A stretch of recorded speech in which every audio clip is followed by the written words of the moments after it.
So my name is Judy. I'm from Hear Me Finance. I am a money coach, and oh, there we go. FinanceSnacks just joined. There we go. We did it. Yes, we did it.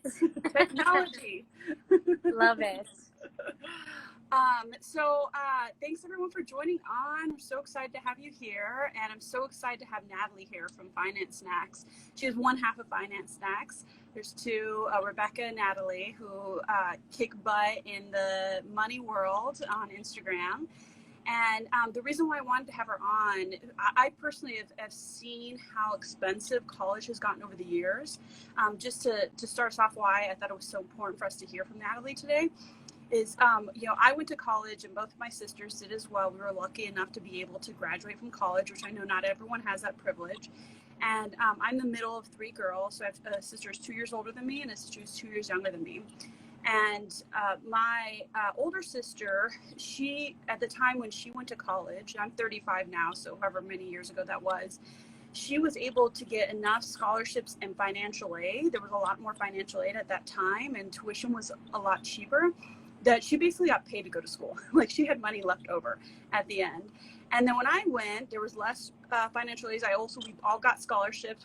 My sister was a theater nerd, and she got different scholarships. That I was part of this program called the Multi-Ethnic Leadership Program, so I got a lot of scholarships for my activism, and I had about 15 to 20,000. But then just 2 years later, the tuition at the school that me and my sisters went to got hiked up. They raised the tuition. At that time, Cal grants in California, we all went to school in California, went down, and literally the same school, my younger sister, we have some questions already. Yes, please put your questions in the comments, and we'll make sure that Natalie will work to answer those. But my younger sister walked away with, I believe, is somewhere between 60 and 80,000 in student loans. And she was an accounting major. She was doing work study. So we all had our different gifts, and we all were working hard. And yet to see that just because financial aid was down, just because the tuition was going up, to see that big difference, it was like, okay, we need to figure out a solution to this. And now, obviously, there needs to be some structural change to the system, but there's also a lot of opportunities that people don't know about, and they don't know how to access. And just hearing your story, and one of the Hear Me Finance family asked the question, is it possible to graduate college debt-free? This is someone who has kids themselves that are, I think his son is 8.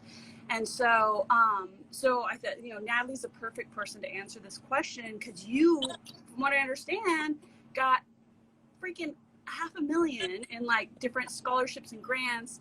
And so we want to know your secrets. How did you do that? Tell us about it. Yes. Well, first of all, thank you, Judy, so much for hosting me. For everyone that's joining us, I'm Natalie from FinanceSnacks. And yeah, we had the pleasure of meeting earlier in LA last year when physical meetups were still a thing. And so what you just shared, you did a really great job at sharing how within a very short period of time, how government funding really affected the amount of aid that you within your family were able to access, and how the debt really just like it was 3x what your sister had to deal with in comparison to what you had to deal with. And so this conversation is really about how to access scholarships and grants, because I think that to answer the question of, is it possible to graduate school debt-free? It is absolutely possible. And the approach that we have to take to achieve that is kind of like the approach that we would take with our investments. It's we diversify our portfolio. So when you're getting ready to go to school, you kind of have to diversify the different buckets of money that you're going to tap into in order to receive funding.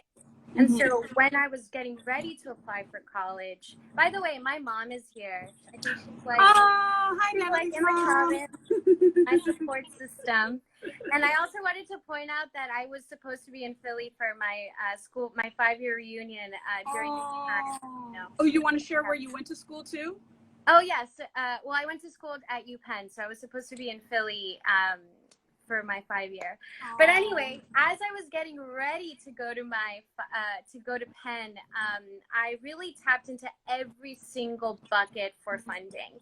And the purpose of this call is to talk about scholarships and grants. Yeah. And so the different avenues that are most well-known are the ones that you described, like Cal Grants, right? So state funding, federal government, financial aid, university financial aid. Then there's also the dreaded student loans, which are private and federal. Mm-hmm. And then there's the scholarships. And the scholarships actually have a lot more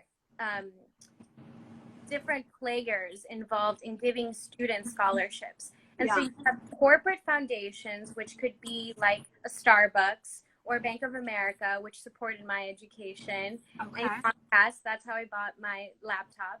Okay. Then I had family foundations.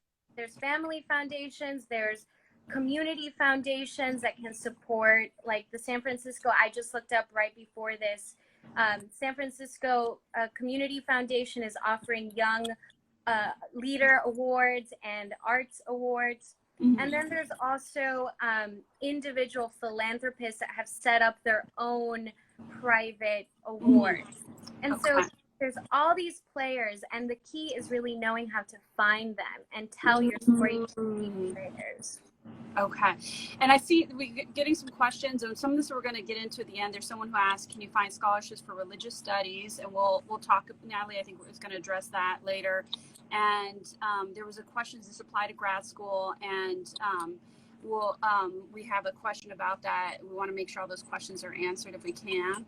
And are there scholarships for private high schools? So we'll see if we can get to those. But I think a lot of this applies to all kinds of schools, is what I'm understanding, right? It does apply to grad school. I'm not sure if it applies to high school or not. You can answer that. But I do want to ask you, so it's helpful to know that there are different, streams of funding, and we need to know all about all those streams, and you listed them. And we'll try to create some sort of post to share these later if you didn't get to write them down. I would say I recommend people get something to write down this stuff so you can start getting all this information. But also, I want to know, so let's go through write it all down. I want to know, so what is your process? Because from what I understand, you have a whole process that helped you get a ton of money. Right. So yeah, so that person that asked, does this apply to religious studies? So what I'm about to describe, right, there's a strategy here. And this strategy applies to anything, whether you're fundraising for yourself, whether you're fundraising for your cause, a project, a nonprofit you want to start, a business.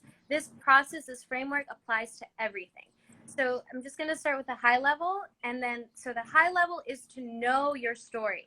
You have to know what your life purpose is and to be able to describe it to the point that you inspire people to want to become involved in your journey.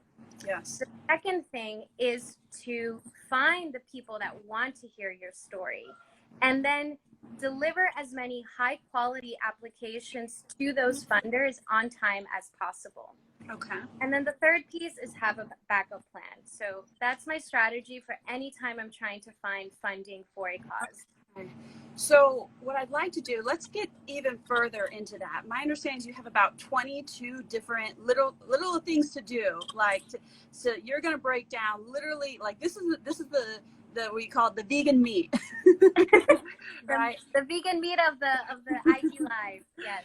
And so if you guys literally want actionable steps, I got a little bit of a preview, not the full thing, but I got a little bit of preview from Natalie. This is the stuff to write down. Like literally, it's like what exactly you're going to do if you want to try to get some scholarships, scholarships and grants. So what are those 22 things that you do? All right, y'all. So I'm going to go in like lightning speed mode.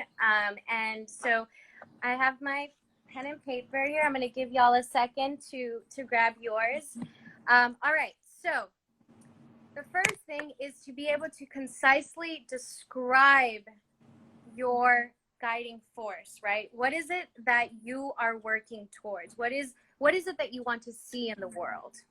The second thing is to be able to clearly describe the evidence. So what actions have you taken in your life? What are the different situations that have further helped you define this motivation that you have in life, right?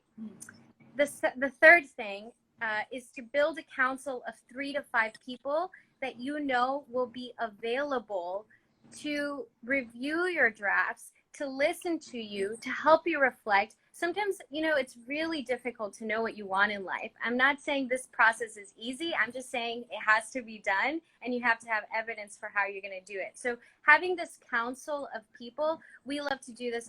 Rebecca does this all the time. She always asks any doubts. She asks the people in her council for feedback. And I think that's something that you need to integrate very early on into your application process. Okay.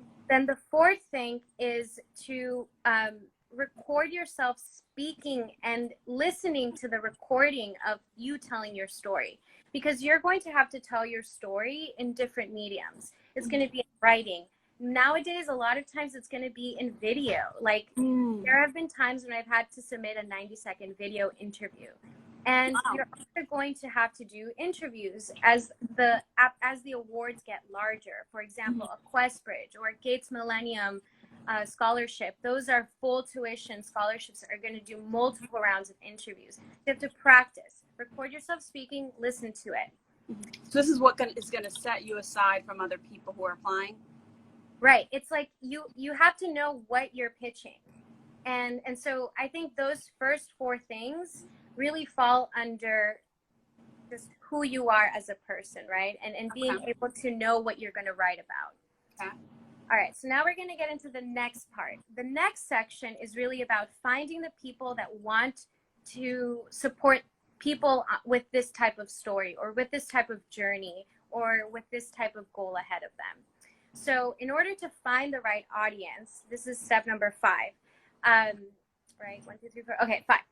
So build a funder database on Google Sheets. So what you do is you go on Google, you create a Sheets, you list down the organization name, then the mission of the organization. So maybe some organizations are really focused on supporting youth of color. Other people are really focused on supporting women in STEM, and et cetera, et cetera. Some people want to support people in religious studies or the arts. Write the mission so that you know how to prioritize the likelihood that you will align. So let's take that as an example, especially since someone had the question. Say you're religious studies, going to be a religious studies major. How do you find grants that are specific to religious studies or grants or scholarships or whatever? Right. So if I were to, I have my database, right? And I'm building it. And so first I want to construct it. So I create organization name, mission, then the application requirements, then the deadlines. And so after I do that, I'm going to prioritize by the likelihood that I am going to achieve the scholarship. And so then I group this into 3 categories. One is reach, one is safe, one is backup, right? So the reach is like the one that I would love to get. It's really competitive.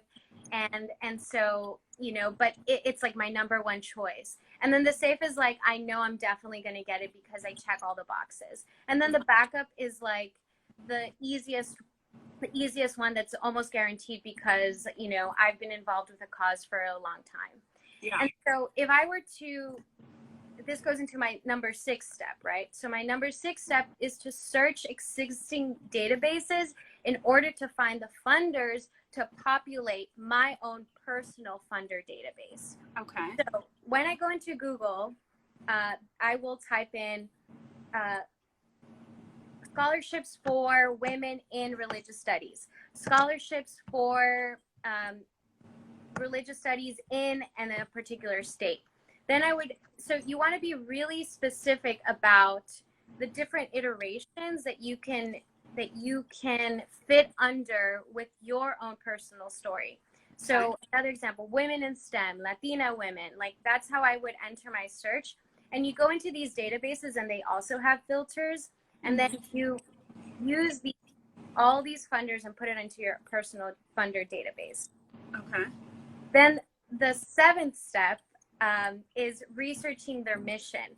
So after you do this preliminary elimination exercise where you just very quickly, yes, no, yes, no, yes, no, this one, you know, is going to support me because I'm going to graduate school versus this one does only undergrad, then I research their mission in great detail. So I try to understand like whether they have a preference toward a particular candidate.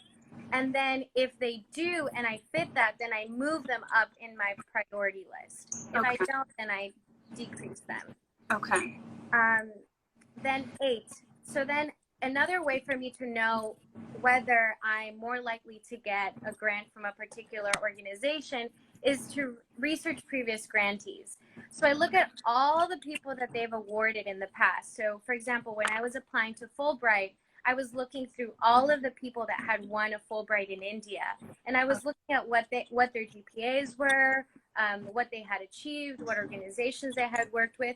And then if you want to go the extra mile, which is totally possible now, which was not back then for me, is to reach out to previous awardees of scholarships. How do you do that? How do you find them? They're listed online. So if you go into the website of like the funder, they'll list like their students, like the youth scholars, right? And you can find people's information, find them on Facebook, on Instagram, on LinkedIn.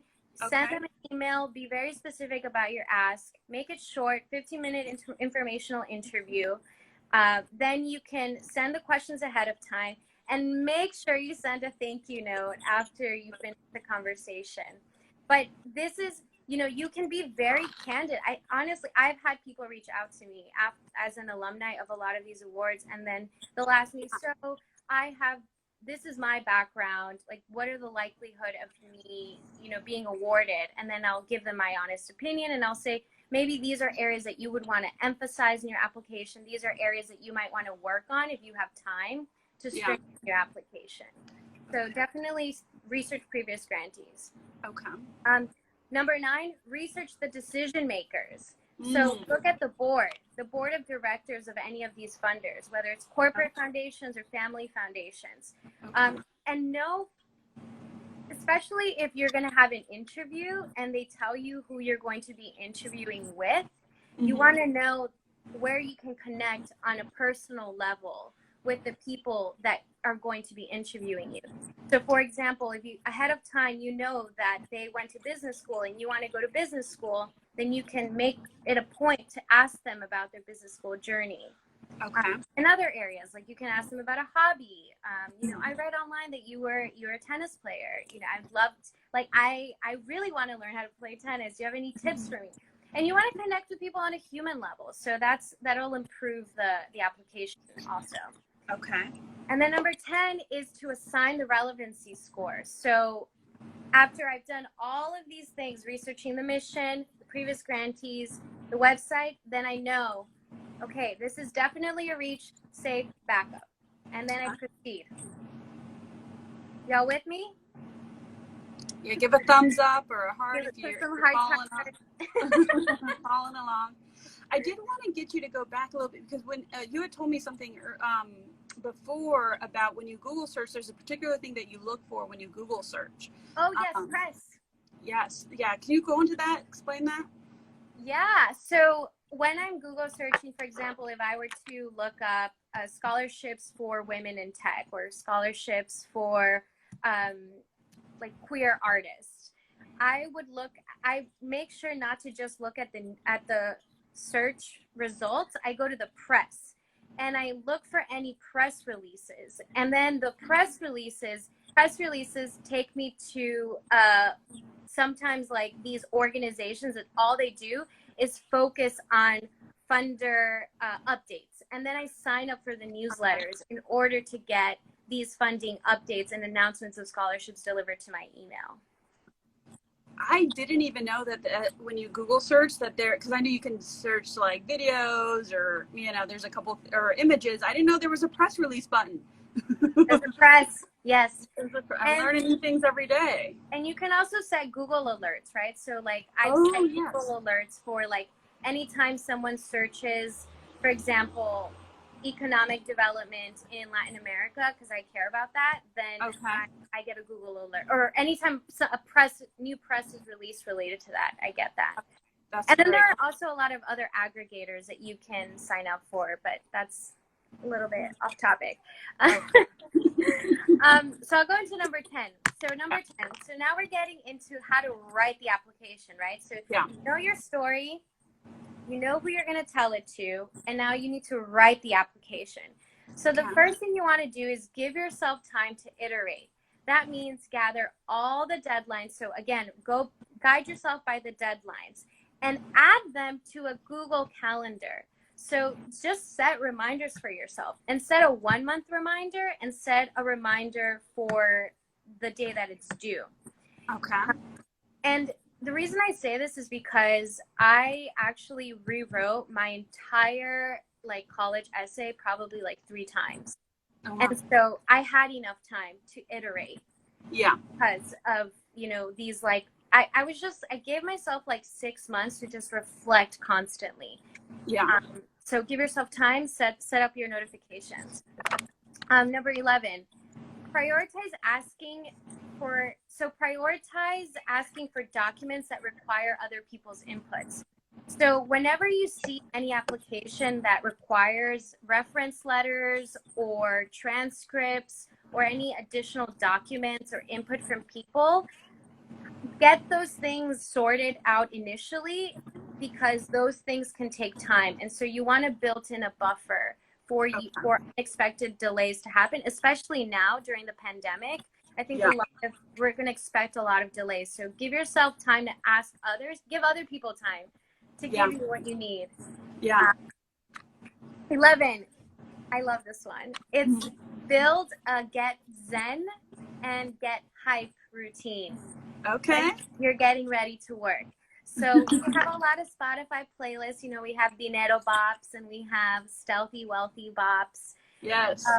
And so definitely get in the zone and put your best foot forward when you're writing your application. Number 12 is use their language. So if there's an organization that really focuses on science, like MIT is really investing in youth, in MIT and JP Morgan are really investing in youth, then really lean into that part for your application. Whereas if it's another organization that really cares about supporting women, then you would lean into that part of your identity when you're presenting that in the application. Okay. Number 13 is to know your weaknesses. So if it's hard for you to find motivation to work, then find an accountability buddy, right? So that means FaceTiming someone and just working at the same time without talking to each other. That's a way for you to know, oh, it's so hard for me to get started. Yeah. And also, if it's really hard for you to get started, just stop complaining and just move your body, literally get out of bed, just sit at your desk, and even if you don't have anything to write about, just sit there and build into the routine and make it happen. Because it's a lot of work putting in to get all these applications in, right? Yes. So you got to find that. But this $500,000 we're talking about, I front loaded the work so that I didn't have to do it later. Wow, that's amazing. All right. So 14, keep track of all of your applications. So as you're building your funding database, I encourage you to use it. So what we did is we built a public Trello board. Trello is this project task management, idea management tool that we use at FinanceSnacks. So we built a public Trello board for anyone who's getting ready to create these scholarships and grants to use. And so this Trello board helps you keep track of whether your application is being reviewed by someone else or whether it's submitted and you're just waiting on a decision, and whether it's been lost and rejected. So keep track of your applications. Wow. Number 15 is to create templates. So the first row of that Trello board that we created has a list of all the potential, I keep a running list of all the documents that all of the scholarships asked me for. So personal statement, the proudest achievement, greatest weakness, things like my extracurricular activities, reference letters, transcripts. And so I had all those things in a folder ready to go and repurpose. And so these templates mean that you're not like scrambling last minute to try to find how to, or rewriting content.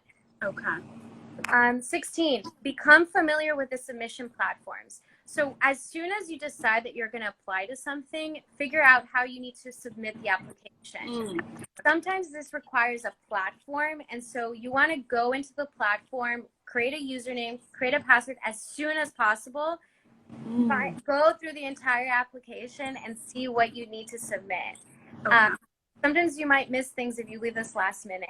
And also other people might require you to mail things, like mail multiple copies of things. So you want to make sure that at the start, you know where you're submitting your application. Okay. Number 17 is to use as much of the space that they give you in the application to make your case. There's usually a question that's like, is there anything else that we should know about you? And sometimes you're just like, nah, just want to submit it. Big mistake. I always took every single opportunity to, for example, if I really wanted to tell a story that I thought really resonated with my life mission, but it wasn't really, like I didn't have an opportunity to share that in any other part of the application, I would try to find other ways to imbue it in there. So in this question, for example, one of my proudest achievements was a poem that I wrote, and they have this question of, is there anything else we'd like to know about you? I'd be like, you know what? Yes, here's my poem, and here's my inspiration behind writing my poem. And now, in the day of the digital age, you can also include a website. If you have a website, or if you have any content, if you have your Instagram and it's beautifully curated, add that there. Like, find ways to name drop and add as much, make the application as whole as your identity is, because we are multifaceted beings. Yeah. Okay, love it. All right, we're getting to the last bit, y'all. All right, so 18. So basically, this is all like how you get the applications out the door, right? And eventually decisions are going to start coming in. And eventually you're going to start getting some awards. So how do you snowball this, right? Because the reality is that once I started getting a few awards, once I was a 16-year-old, I got a Starbucks grant. Once I got a Bank of America program grant. Like once I started to get the Posse Foundation scholarship, and once I started to go to Penn, like people just really start to prioritize your application. So once you are an alumni of a program, you want to leverage the network that you are now a part of to stay informed of new opportunities and snowball your success. Okay. And so this is why it's so important that whenever you're at any gathering or invited to any award ceremony or any trip, that you put your best foot forward, that you show your gratitude to the people that have given you these great scholarships, and that you keep in touch with people and let them know how their funding has impacted your life. Because then when they find out of new opportunities, now I get inbound requests. So now I'm getting asked, do I want to join programs? And I don't have to go out looking for them. So 19 is, I think I got my numbers mixed up. But if I didn't, then we have a blog that we're posting on our website after that, just recaps all of this. But after that, so don't burn bridges. So again, this kind of goes back to that other point is if there's any relationship that was kind of wonky, like just don't try to talk behind people's backs or complain to anyone. Just like understand that there might be some dynamics that you don't understand, and try to just focus on finding your allies. And then the last one that I have is keep a running list of your awards. So make sure that as you get your awards, again, this ties back to my previous point of filling in as much of the application as possible. You want to make sure that you mention all of the things that you've done and be like as thorough as possible. And a way to keep a running list of all of your accolades and accomplishments is to create a website. And we posted about this a few days ago. MailChimp is giving free .coms for 5 years. So if you go on MailChimp, you can get your own website with your name and start creating your website and create an online application, and trust me, you're going to impress people if you Wow. in I your would never have thought application. of that. Yeah. In your application for scholarships and grants, you're like, Pete, my website, fam. So this is a perfect thing for people to do right now, is like build your website and Build link your your brand. application, and it's completely free for the next 5 years. So by the time you have to pay, you'll be out of school, and then you can shut it down. Or keep it growing and, be That's a true. founder There you go. in the career industry. You could be a brand. Yeah. But there are, then there's the backup plan, right? Like I did mention that there's a backup plan to all of this, right? So the reason why, so after I completed all of these scholarships and all of these grants, there are other things that are in existence today that were not in existence before. And a lot of it is driven by the pandemic, right? So the pandemic is really putting into question whether or not people should go into higher education at all, or what the price that they're paying for their universities is worth the cost. Yeah. Or worth whether it's justified. And what do you think about that? Yeah, so I'm actually really excited because there's one of my peers in my class at Penn. She just started an organization or a company that helps students finance their education with income share agreements. And there's a lot of coding boot camps too, and other boot camps that allow students to not have to pay any upfront costs with tuition. You just agree, and there's a few universities that are pioneering this also, but that means that you just agree that straight out of college, like a percentage of your paycheck, if you're there's like different layers, right? So if you're above a certain income threshold, then you will provide a certain percentage of your paycheck to pay back for your education. So an income share agreement is one. So there's also a lot of self-learning tools now, and I think that never before has there been as much accessibility to different tools that help you launch your own project or company. And so before, what you needed to go to school to learn how to do like the 5 million things that it takes to start a project. Now you can like outsource little parts of it or do it yourself online and teach yourself how to do it online. So I think that self-learning and all these free courses online can really help you to put your ideas into action. Just to note, someone just asked, what should the website be? Just their first and last name.com, or what should people be naming their website? Okay. Yeah, definitely your name. So that's the best way to go. Okay. And then I also think that I was actually talking to my partner about this earlier, but another idea is like, what if you were to, especially now, like some students are thinking of holding off going back to school. Like what if you do decide to alternate between studying and working? So study 1 year, you go into the real, you go into the workforce, you realize what you practically need. You figure out, you learn, the landscape, and then you go back to school and you do alternate models. And I think a lot more schools now are launching like online programs so that you can learn what's most practical for the idea that you want to bring to fruition as part of your life mission. Right. So did we get through all 22 items? We did. So I do then have another question for you. When do you want to start going through this process? And is it ever too late? Say you're a sophomore in college already, or you're in grad school already, you've started your first year, but you're trying to figure out how to fund it. When does it become too late, or is it still possible to apply for stuff and get grants and all this stuff while you're in school?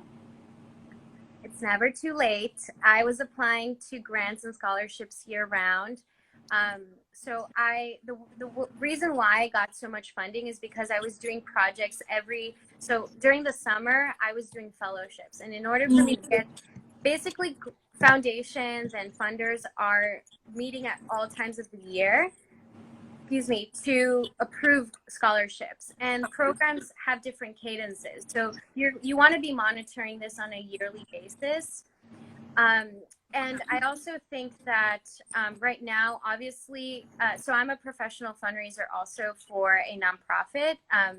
And so I'm noticing that a lot of funding is obviously going to meet the needs of people in the front lines and just the economic relief.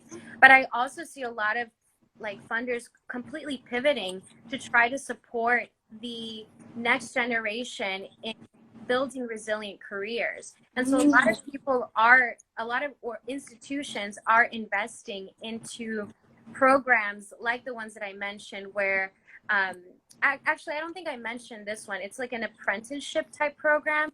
So for example, it's a model where a corporation would work with a training organization or company to give them like feedback on the curriculum. You go into this, it's kind of like vocational educational school, Okay.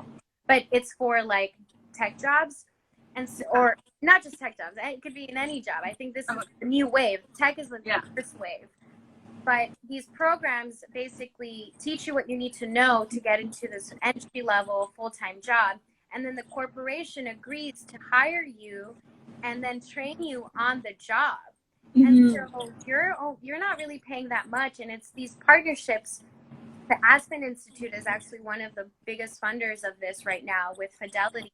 They're working on doing this in different countries around the world where they're funding these programs of connecting corporations to youth to the training institution so that you don't have to go to school. You just get these jobs in high growth industries. Oh, interesting. And so, kind of speaking of this idea of applying while you're in school, what would be your tips for grad students? For grad students. And I do want to say, if there's any, I know there's a couple grad students who are asking if you want to share some more details in the comments so Natalie can help with your situation. We'd love to hear more from you. Mm-hmm. Well, with grad students, the first hack that I was told was that I mean, it depends really on your industry and your discipline, what you want, what your vision is for yourself. But one of the hacks that I learned was that if I want to get a master's paid for, to apply to a PhD program, and to just decide once I'm in my PhD program whether I stop at the master's level or continue on to the PhD program. And so that's a way, as a PhD student, you're kind of employed by the university to be like a TA, a teacher's assistant, and work alongside the professor. So you could be, that is like an approach to getting a master's paid for if you're planning in advance. If you are currently a grad student that's enrolled, I would really be monitoring the situation very closely. I know there's a lot of petitions and like protests circulating around the country of grad students who are demanding refunds from their institutions, or, you know, especially as the prospects of online classes for the fall becomes more of a reality. I think a lot of people are, a lot of grad students are really wondering whether they complete their programs. And I also learned that some universities are potentially threatening to force the students who don't come back to reapply. Wow. I think that it could be a bluff. I don't know. It's a risk that you want to take. But you should really monitor the situation to decide whether like the grad program is like this model is really the best one. And then secondly, if you already have loans, I think if you already have loans, then I think the trajectory that you need to follow is debt payoff. Like that's really what you need to focus on. If you are a grad student that wants to build on bigger projects, so like apply to a Fulbright, apply to a Peace Corps, I think that those programs are also coming into question because those programs involve travel abroad. But I also think that because of the need happening domestically and the increase in local kind of collaboration, like you might be able to write research grants for projects in your community. So really try to figure out whether the thing that you want to learn through your grad school program can be tailored to the current need right now, and then build a program around it. Like all the scholarships and grants that I applied for, I had to pitch, like my story was a part of it, but I had to pitch something that I was working towards and why I had to make the case for why I needed more support. So you have to really have a strong idea of like what a project or a new reality that you want to create for the people around you. Yeah. And so now, what is your advice for parents? When should they start preparing for their kids? What should they be doing? What's the deal with that? Right. So we did post about this also this past week, and thank you to everyone, all of the Finance Snacks followers, and who have been really just positively reinforcing our content around how to invest for your children and teach them how to budget young. One of the most commonly known tools is a 529 college savings plan, and I know this is a plan that's really, really, I think a lot of appealing. It's appealing to people because the earnings accumulate on a tax deferred basis. And so if you withdraw it's a 529 college savings plan is a retirement, or it's an investing account. And so when your child is getting ready to go to school and needs to pay for certain costs, all of the earnings in that investment account can be withdrawn, but they have to be, and you will not be taxed for withdrawing those earnings. The key detail is that it has to fall under the qualified expenses. And so qualified expenses include like room and board and books, but they don't include things like healthcare. So as a parent, it's important to be really thoughtful about what it does and doesn't include. The other thing, there's a lot of other details around a 529 college savings plan. So for example, if you do want to withdraw the money, but not for college purposes, because let's say your child is like, I don't want to go to school 15 years from now because universities don't exist anymore, then like, what are you going to do as a parent, right? So if you have another child, then transfer that to that child, or transfer it to like a relative, right, that will use it if your other child already has a 529 college savings plan. The reason why I say that is because if you were to withdraw it for purposes that are not for education, then the penalties are just so high. You get taxed on it as an income, and then you also get like a 10% penalty fee. So it's like all of the earnings that you accumulated on a tax deferred basis are just wiped out by all the fees that you have to pay. Oh, wow. So all in all, and on top of that, like a 529, I'm just like going off on 529s right now because I was just talking a lot about it, but also you're limited to the universities that accept that plan. So that's one option. I just gave you an analysis of one option. The second option is guardian or custodian brokerage accounts. So these are just regular investment accounts that you can open for your child. And so upon turning 18 or 21, you can transfer ownership to them.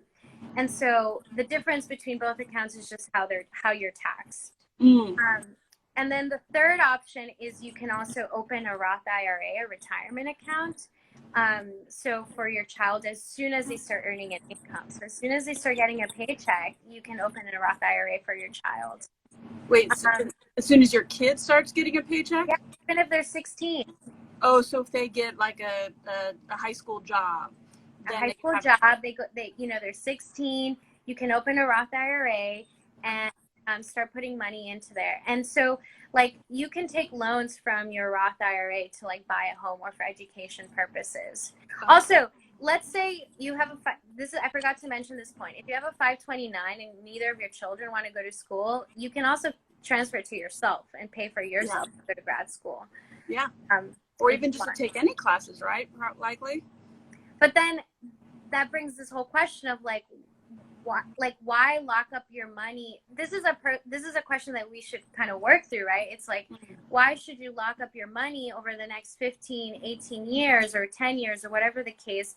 And if right now what I just described is that the pandemic is forcing us to rethink the way that education systems are, or education systems function to prepare people to be their best selves and in the world. And so, and then, so I think those are like a few things that the parents can do. And I think the last thing is more about like, it's more self-work. Like I think parents really need to think about what pressures are putting on their children and why they're putting pressures on their children.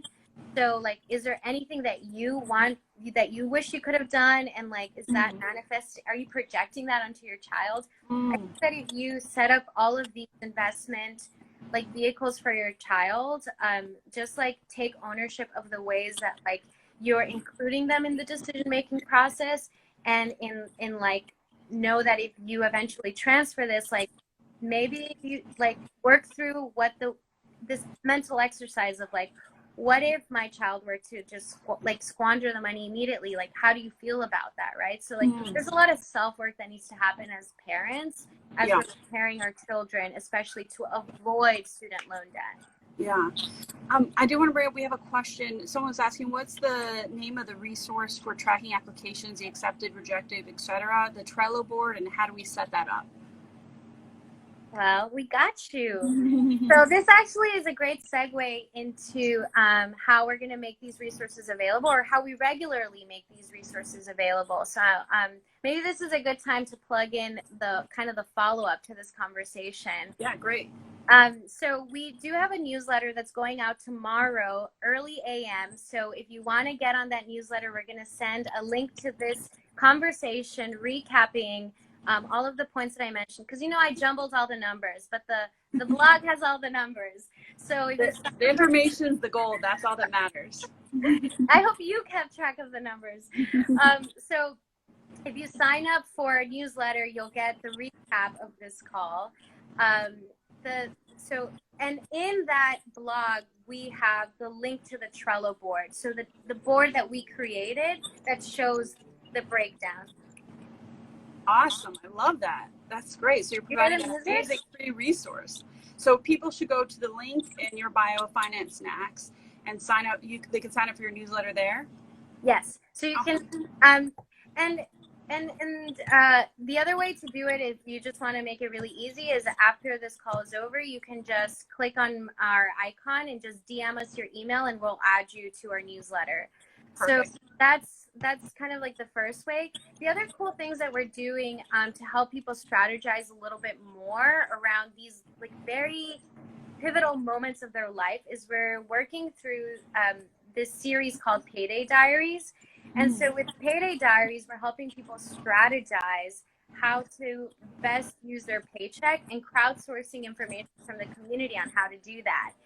And so I think what this exercise can do, especially for anyone who wants to go to school, is really try to think about like whether the degree that they are pursuing will generate the dollars that they need to take on or to cover the amount of debt that they're about to take on. Like you need to do all the math ahead of time. So and just the access of jobs in your field, because I know someone who's amazing, went to get her master's degree, and she didn't, and I felt so bad for her. She was like, I feel like so stupid because I didn't I'm a researcher, yet I didn't research the access to jobs after I would graduate. And she graduated with, it was like 6 figures in student loans, and was like, there's no jobs in my field and I can't get a job now. And I felt so bad. And I was like, you're not stupid. It's that the system is not educating people on this. And so that's why we wanted to like get on here to educate you guys. It's like, it's hard. So it's hard out there, but definitely do the research. It's like, how much am I going to make after I graduate, and how many jobs are available, and how easy. And we all know there's the realities of people who are people of color have a hard time getting a job than a white man.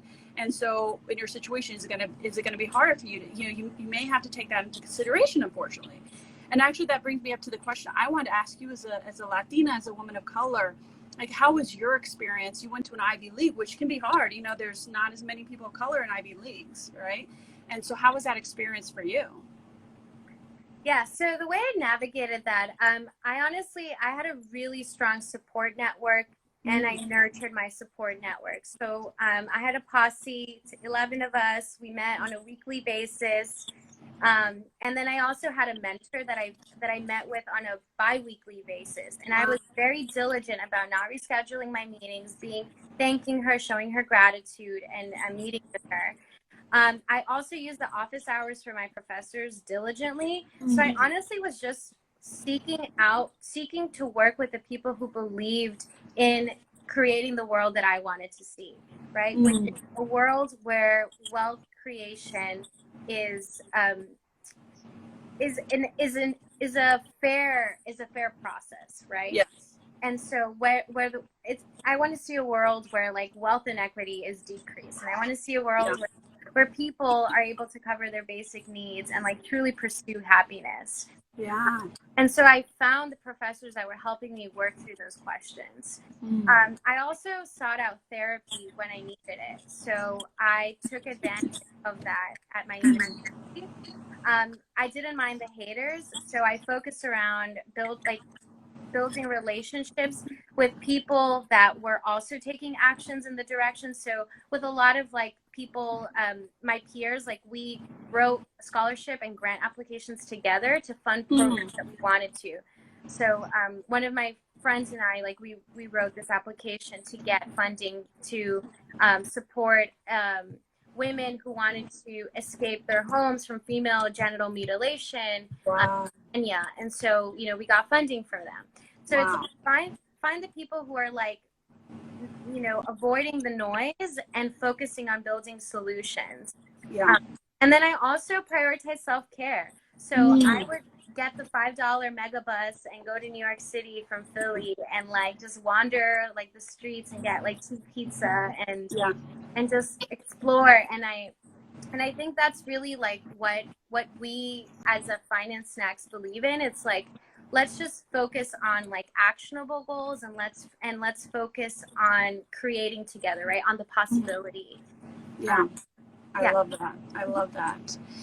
And thank you for coming on. We'll wrap up. And I just want to say this has been really, you know, exciting for me having you here because, you know, I work with so many clients, and I would say not all of my clients have debt, but majority do. And some have 6 figures of student loans debt. And although I do believe that it's possible for people to get out of that debt, if we could find ways to keep people from getting into debt in the first place, like that's, you know, doing this preventative work would be so amazing. And, you know, I want college, university, all to be free one day. I really hope that happens one day. But in the meantime, as we, you know, work to create change and create alternative systems that are going to work better than what we have now, I want, you know, people to have access to these tools and all this information. And so I really appreciate you coming on and being transparent, open, and like just giving us the actionable goals, like financialism is saying. Yeah. Well, and I think that, yes. So I am so glad that you created a space for us to have this preventive conversation around debt. I do want to mention that like the purpose of Finance Snacks is to help people reach their first $1 million in net worth. And so in order to do that, we are launching this accelerator on 2 tracks. So one is for the investment and one is for debt payoff. That's and great. So right now it's in beta mode, so it is closed groups. But if you're interested in joining these accelerators, this is like, you know, after the fact. So if you want to level up your investing, or if you want to just speed up your debt payoff, then these are the accelerators that we've created. And so again, the best way to stay informed is to just DM us your email. And you can always just click on our bio, and that's where all of our links are on our website. Everyone, please do that. I'm on the email list myself, and I can't wait to see tomorrow's newsletter. That's right. Okay, right. Thank you so much. Thank you for everyone. Yeah, we'll follow up with either of us if you have any questions following up with this. Okay, have a good night. Thank you so much, everyone. Bye-bye. Bye.